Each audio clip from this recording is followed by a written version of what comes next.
points we touch on is our speaker setups. Now, every show, I handpick all of our roadshow speakers. Now, these are based on the event's location and based on the style in which they hunt. So there's nowhere we go that we don't have local presence or a presence of successful mobile hunters that are getting it done in like terrain in which we're at. So with that being said, I will let our speakers go through and kind of introduce themselves.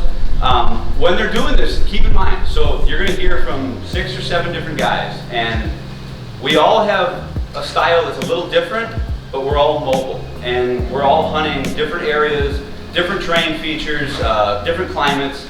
But as these guys go through their introduction, it'll kind of give you the opportunity to listen in and connect with somebody.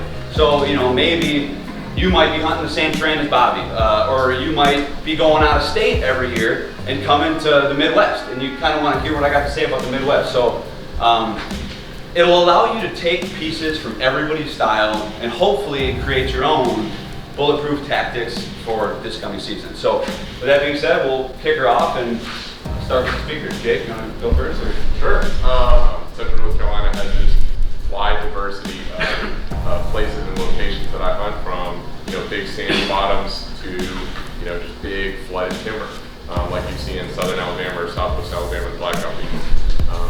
Yeah, so I've started hunting more in the Midwest, you know, over the last couple of years, but you know, I'll definitely defer to guys like Cody, you know, when it comes to that, and I'm here to learn as much from you guys and from the rest of the roadshow staff as you are of us. So, if you have any questions, anything that I can help you relate to, or any of my past experiences, whether it was hunting here in Alabama last year, hunting in North Carolina, Georgia, Virginia, please feel free to ask anything and everything.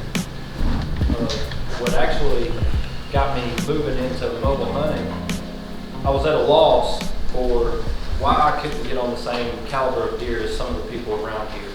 And I know a lot of people, you know, are hunting, you know, properties that they've had forever or whatever was going on with their situation. I was itching for an answer.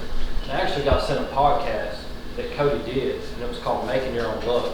And it was about, you know, making that move into areas that other people may not have been in, that buck may be making a little more movement during daylight, and setting yourself up in that situation a little bit better than somebody else would as if they weren't getting there. What I came to myself was that I needed to set up that would allow me to be mobile and efficient to slip into, as we all know, in Alabama, you're sliding through some of these pine thickets, you're sliding up next to cutover edges, and that's a lot of what I'm hunting is these hard edges, hard terrain. A lot of them are up high where thermals are floating up, these bucks are cruising midday. To put myself there a little bit further than everybody else is willing to go without, you know, having to carry your climbers or anything of that caliber that's really going to break you down, especially once you kill a deer. And that's where a lot of these setups shine to me is, you know, you get into killing these deer, you're 2-3 miles back, you're going to start wanting to pack them out. You're going to want to put them on the stand and get them out of there, because the deer I killed last year, I drug from 4 in the afternoon till 9, and it's going to wear down on them pretty quickly. So that's how I came to mobile hunting. And as far as like terrain-wise goes, I covered a little bit. A lot of us have been around Bankhead, you know, some of the management areas. There's a lot of cut in it, hard edges, hard terrain, trying to be up high or down low, catching creek crossings, and you'll find little funnels in and out of them that the deer tend to use. And that's one of the reasons I like being mobile the most is some of us with families at home, you don't always get the time to go scout all year. You can't just drop everything and go scout for 2 days and then figure out where you need to be. So being mobile, a lot of the times I'm moving in, I'm hunting, I'm coming down for the day, my stand's on my back, I'm scouting before I go home in that general section, maybe setting the camera up, getting out, and figuring out where I need to be the next time I come in. So I'm never really hunting the same tree twice, and I'm learning as I go consistently. So I'm getting little pieces on deer all the time and just making my move, instead of having to have devoted, you know, days where I go out and scout, which I try to handle in the summer. But in the season, I'm trying to use my stand on my back to evolve through that constantly. I live in South Carolina. I've been there since 2017. Prior to that, I started hunting in southern Maryland, where I'm born and raised. ladder stand, slug gun, and then right out of high school I joined the Army, and that took me away from hunting for quite a long period of time, in and out of Iraq and Afghanistan for several years. Somebody introduced me to the podcast and the Lone Wolf custom gear stuff, or even just the early Lone Wolf stuff that was out on YouTube and everything. That was the switch for me. That was where I decided that I was going to get very serious into it. I was going to do a deep dive into it, and my gear mattered most to me with my military background. So I ditched the Summit Viper. I immediately went to an Assault 2, Lone Wolf's Assault 2, and I hunted out of that for a year. And I quickly learned that even though that is an amazing product, that it was just a little bit too heavy for my liking and what I was doing. So in South Carolina, it's a lot of flat land, depending on where you're at in the state. Probably similar to here, you can get in the hillside, but where I'm at specifically, it's flat, and I focus on swamp bucks. I like to hunt the low bottoms. I like to hunt low oak bottoms down in the swamps and just outside of the swamps. And the particular area that I'm in, it's actually 50,000 acres on a military installation. That's where I primarily focus on, because before I got out, that's where I was at for 3 years. So that's my bread and butter on that installation. There is a lot of things that go into being successful as far as big bucks in that area on that installation and on that piece of property. So in order for me to, I felt to be more successful at what I'm doing, I needed the best gear possible. I needed to be the most lightweight.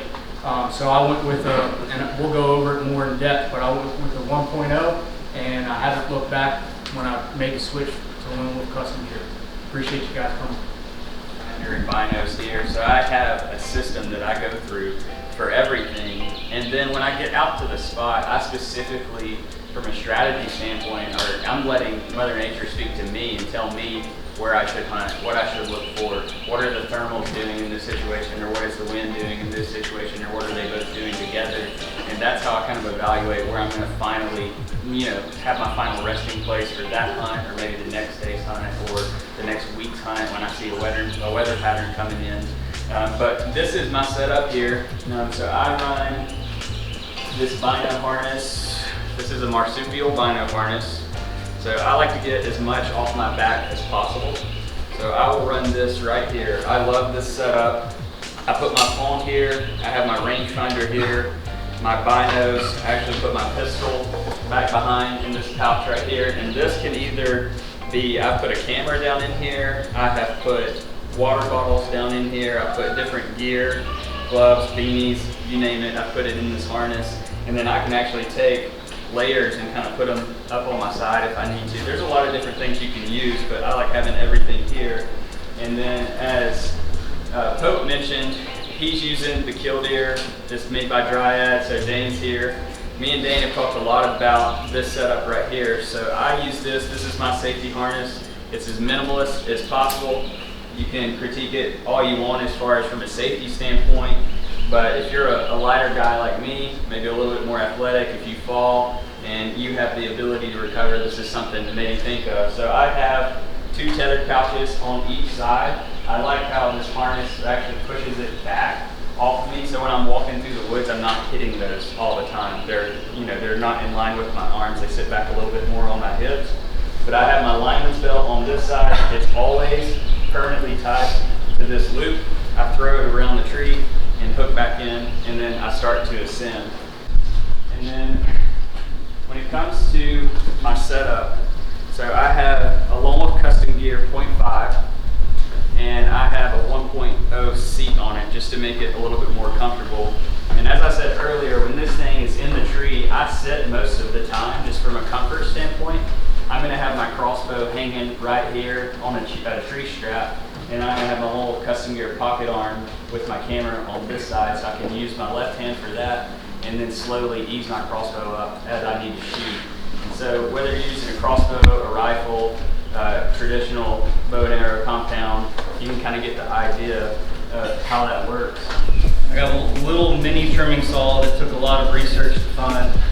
And then all my milkweed is stuffed in this left pocket. This is also an Alaskan Guide Creations bino harness. gone through a bunch of them. Little knife over here, charger for my phone, because I shouldn't be, but I'm on my phone all the time. GoPro will go right in here. I don't have that with me, but it's a perfect spot just for a GoPro, and it goes on the end of my bow once I get set up. And then down here, I've got an extra hook if I'm not using the sidekick, which I'll get into. A little tree hook, cord for my phone, my release. That's about it. An extra room for a little snack or something if I need it. And I'll stuff a water bottle in my jeans or whatever I'm wearing out there. But back to the stand, I was using a Climber Summit, nothing wrong with it. But when it comes to efficiency, being quiet, and I'll say this, and I know I've heard you say it, gear doesn't kill deer, but it makes it a whole lot easier. Like, weight, noise, everything, I don't have any of that anymore with this unless I'm just an idiot and playing something together. But, yeah. Tell us about your transition to hunting low. Like, because you were kind of, like you said, coming from. I think we're all used to like having a ladder stand is 15, 20 feet high or more than that. Somebody already has a preset. And so we're just normally adjusted to hunting at 15, 20, whatever plus. And I had a bunch of buddies that were like, "Man, you gotta hunt high, you gotta beat the wind, you gotta do all this stuff," which I know we've all heard. In certain situations, you do have to beat the wind and bottoms or whatever. But I, again, listened to a podcast with you, and you're like, "Who says you can't?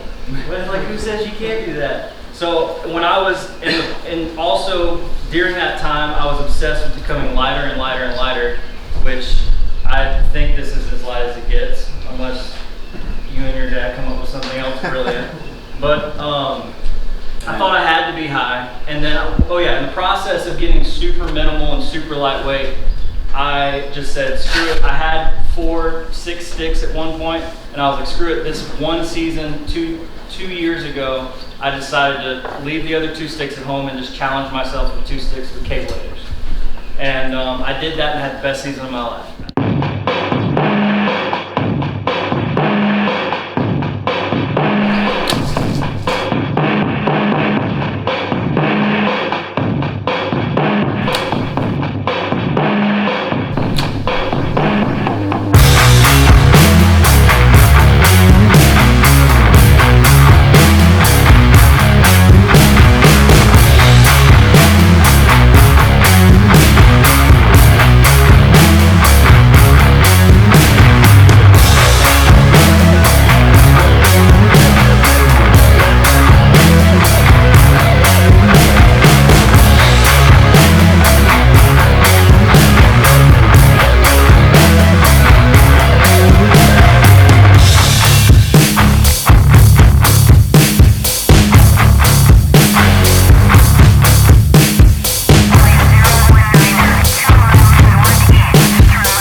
Actually cuts across some of the stand. And this one does too. It needs to straighten out a little bit. But that being farther back, if you're, say, more in a standing position tucked up against the tree, you're going to have a wider space between these cables than you do if you're right here. Gotcha. That's what I'm talking about. Yep. So if you're standing near the tree, you have more room with your feet. Well, I run this. So anyways, I'll set these here. And then this is my whole setup, my stick and everything. I'll walk over these trees and show you real quick how we strap them. Yeah. I don't want to touch none of that. So this is nice because one, your sticks, if you don't know, they've got the pivoting heads. So now now I've got them set up, and they rotate 360. So no matter how your stick shifts on the tree as it sinks in, it's gonna bite. So I'm gonna come around, and as I come over, so you guys can see, I'm gonna push with my right hand, and then I'm coming under this button, and then back around here. And now what I'm doing is, because that strap is on the underside, I'm gonna go and bite over like this and cinch down. Now what that does is it pinches this strap coming underneath by this strap on the side right here. See that pinch right there? Now all I do is I come across and I just do this knot for safety. And I cinch that down, if I want to, if I feel like a pine tree like this, you're always going to have a little bit of looseness. But now I'm saying, okay, well maybe this is a little too loose. I want to come up. You just grab this right here again, hit yourself a little push again, nice and tight. If you want to keep that tension, you can put your thumb under there just so you can see it again. I'm going to pinch this back down behind that knot again. Sink it in good and tight. Do that, and then I'll wrap around right here.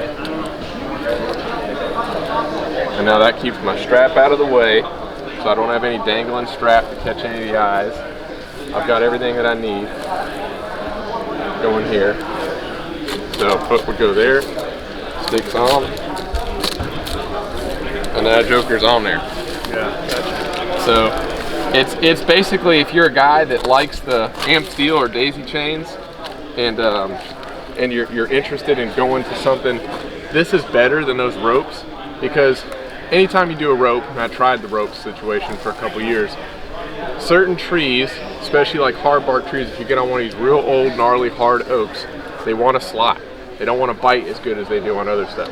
But you can see, I mean, I can shake it all I want. I'm not going to move that joker. You've got so much more surface there with that strap. It bites better too. So the strap bites, doesn't allow it to slide like that, and it just keeps everything taut. So instead of that rope where anytime you have a rope, no matter the size of it, it wants to roll because of the structure of it. These straps don't allow you to do that.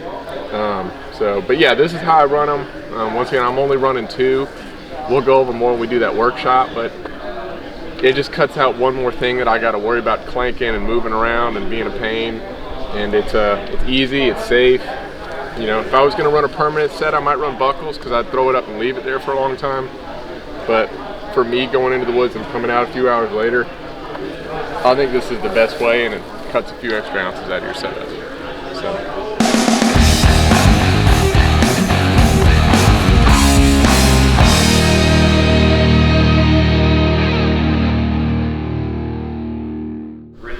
If I can get away with setting the stick on the ground and just going 1 stick high, I will. If I need to stretch it out, these 2 sticks and these 8ers, I can get about 13 to 14 feet. And that's with no limbs. So even if you're a guy who's like, okay, I'm not ready to bite the bullet and go really low, but I do want to minimize the weight of my pack and I do want to minimize my gear, you can get the height out of these things. Especially around here, you got a lot of trees, limbs, and you know, you can get relatively high. So 2 doubles with 8ers, I keep these off the back. One thing I will actually specifically kind of show you in depth is this. So along with my journey of becoming more efficient, long ago I ditched the backpack. So I got rid of my backpack. I started wearing, I started looking for fanny packs and things of that nature that were smaller. I'm the type of guy that if you give me a pack with a bunch of pockets, I'll fill them. Like it's just going to get heavy, it's going to get big. And there was one day in particular that I kind of looked at my pack, and anything that I didn't use in the last 3 hunts, I got rid of. And I literally ended up with 4 things sitting on the table. And I'm like, what the hell am I taking this backpack for? So from then on, I ditched the backpack, and I've always been kind of a pocket man, right? So I rig up my stand to hold some of my gear, and I put it in my pockets, and I just make it work, right? Because I don't want that backpack. Well, that kind of sparked the development behind this little guy, which is something I've been working on for the last couple of years for people who want to still take gear, have it well organized, but go with that minimalistic approach to mobile hunting. So what this is it's a very small, it's actually an under the seat / fanny pack. So you can use it in 3 different ways. You can sling it over the shoulder. I got another one over there. Yeah, let me see that one. So this right here is designed to attach. Sorry, can you move that stand a little bit? So it's cool because this can work on any stand. If you guys got a muddy, if you got an XOP, if you got an old lone wolf, anything. The concept behind this was a pack that you could use as a utility station while setting up your stand as a fanny pack, So it has an adjustable waist strap. You can slide it front and back. It's got plenty of compartments for buckles and straps. But also, the cool thing about this is it can live on your stand. So it comes with two strap attachments that allow you to attach it to the front lip of any seat platform, right? So it'll hang there and serve as a utility station for you to access while sitting. So I've been developing a very rigid waist and shoulder strap setup. So we'll have these closer to fall. This isn't obviously the color. This is just kind of prototyped off of a mountaineering style backpack. So for those of you who want to try this on and feel it, this is going to be what to expect, like as more of a upgraded deluxe model of straps that we have. Another just key item that you might see on here, I do run 3 bow holders. Transitioning into traditional archery, and even with the compound, I'm all about being ready for any situation, and that's what this setup gives me. So I can get in any tree, any spot, and now with these bow holders, I can be set up in any configuration. I'd love to be sitting, like 80 to 90% of the deer I shoot, I'm always sitting down. It's always a seated shot over the left knee. But sometimes that's just not plausible for where you need to be. So I got a bow holder on the left side installed in the opposite orientation. If I'm standing and I'm using the tree as cover, then my bow is pointing the way I'm going to shoot, less movement. I also got one on my seat. So if I'm sitting this way, or if I'm sitting straight, I'm going to shoot over my right. I have it no movement. I mean, and I'll show you guys when we do the workshop later. But those are a couple things about my setup. Does anybody have any particular questions for me at all about any like stand or stick combination or any of these things? How's the when you're sitting bow over? Yep. How's that with getting around? Yep. So what on the bow holder, and when we set it up on the tree, we'll toss a couple bows in there so you guys can feel it. Now that's going to depend a couple things on your seat size. So the 0.5 you're a little bit tight on with the small seat. The 1.0 you got plenty of room depending on your size and where you put it. Now the nice thing about the bow holder is you can pivot it and it swings in any direction. So you can put your bow in there and then swing it out to get a little more room, or swing it in. I personally like it tight because I'm a sitter. I barely stand. I love in my mind the stiller I can be more stealthy. So I'll actually set it up to where my bow is coming right over my left knee and this hand is around the bow. This hand is there ready to rock, kind of just sitting on my lap, and then my bow is in between this opening. So I'm sitting, and then I can run my camera and all my filming with this, with this set. Now that's on a tighter, I hunt a lot of thick cover timber too, like it seems like you guys have a lot of, and it's a lot of trail hunting. So it's set up low on a specific trail, maybe a fork, maybe 2 trails, but that's where I would utilize that, because those are the situations that you can't get away. You definitely can't be reaching out for a bow holder. That's one thing that I hear more than anything where people get cracked and busted on the ambush is the overhead bow holders or the bow holders off to the side. This movement to grab a bow is a no-no. Like that is a lot. That's a lot right there. And deer are seeing you more times than you even notice. I was in the same boat as most guys. I was hunting, at a minimum 20. I just thought you had to be up there. I thought the further away from the deer I got, the safer I'd be. I know now that is the most false thing you could ever think. It's not true. In the mobile game, the more you hunt, what really makes or breaks, I believe, is your efficiency, right? So your efficiency is going to ultimately result in success or failure.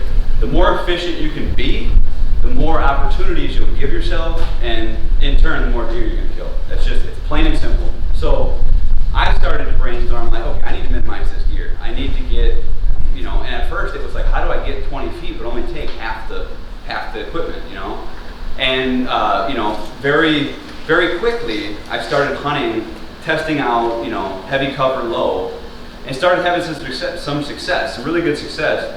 And I thought it was due to the cover. Which I was shooting for up top, but I would selectively eliminate those areas that I knew I needed to be in just to find the low area with cover. And so for the past 7, probably 8 or 9 years, 7, 8, I have taken nothing but 2 sticks in the woods with me. So I'm the anti-height, right? I don't think it matters where you are. Doesn't matter what type of timber you're in, as long as you play that long as you play that right and do it effectively. So for those of you guys who want to extend your season and keep gas in the tank and up your efficiency, cutting down the gear you're taking is going to help that. And what I encourage you to do is try it. Now, you're going to want to be stealthy. You know, like movement is number one. So when you're hunting at these low heights, you got to be very cautious with that. And you also have to be cautious to your setup specifically. So like as Abram was talking, like, you know, I like to tell people, and we talked about this with Nathan Killen in Virginia at the last show. He's a big mountain hunter.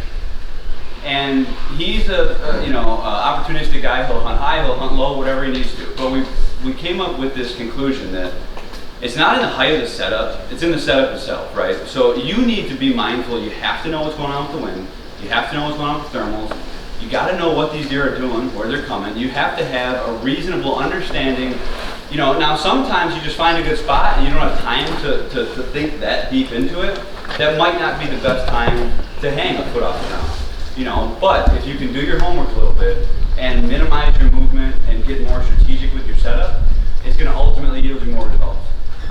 For years, I called it hogging spots. I wanted to find the best spot, and I've always been a scouter. Ever since I was young, I watched my old man scout more than he hunted, so that was ingrained in me. So I'd find these spots, and I'd find the best spots, and I'd walk as far as I needed to find these deer. And then when I got there, I thought it was about capitalizing on all those spots. Like, okay, now you have to find the spot to capitalize on all these trails. And I think that's what a lot of people do. That got me nothing. It got me getting close, but never coming home with the trophy.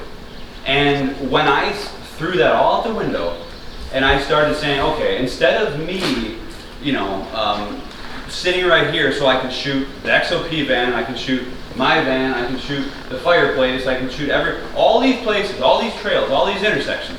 Instead of me doing that, I took a second and I thought about it and I read the sign and I said, okay, let me narrow these down. Which trail do I need to get? Don't be greedy. You know, what's that saying? Pigs get fed, hogs get slaughtered. I mean, and then I remember it, clear as day. That day I was like, you know what? I'm always seeing something out of range and I'm moving, but I'm always missing it. I started hunting trails and I started killing deer like they were dropping like flies. And it was about taking that and narrowing it down to what I knew, and along with that became the tactical advantage of being low. If you're sitting a rut pinch and you have 5 trails to shoot, and you need to get 25 feet high to shoot over cover, that's a whole different story. I'm talking about tactically, what do they always call it? Surgically, Dad always called it surgically removing deer. And it's like, you take the time to analyze and interpret what's going on in the timber, read that sign, and then make your move. Make that one move. Don't have to sit there, don't have to hang out, and then once you make that move, be gone.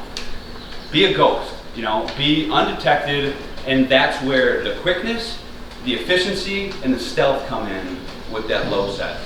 And it's just kind of, something that's evolved over the years.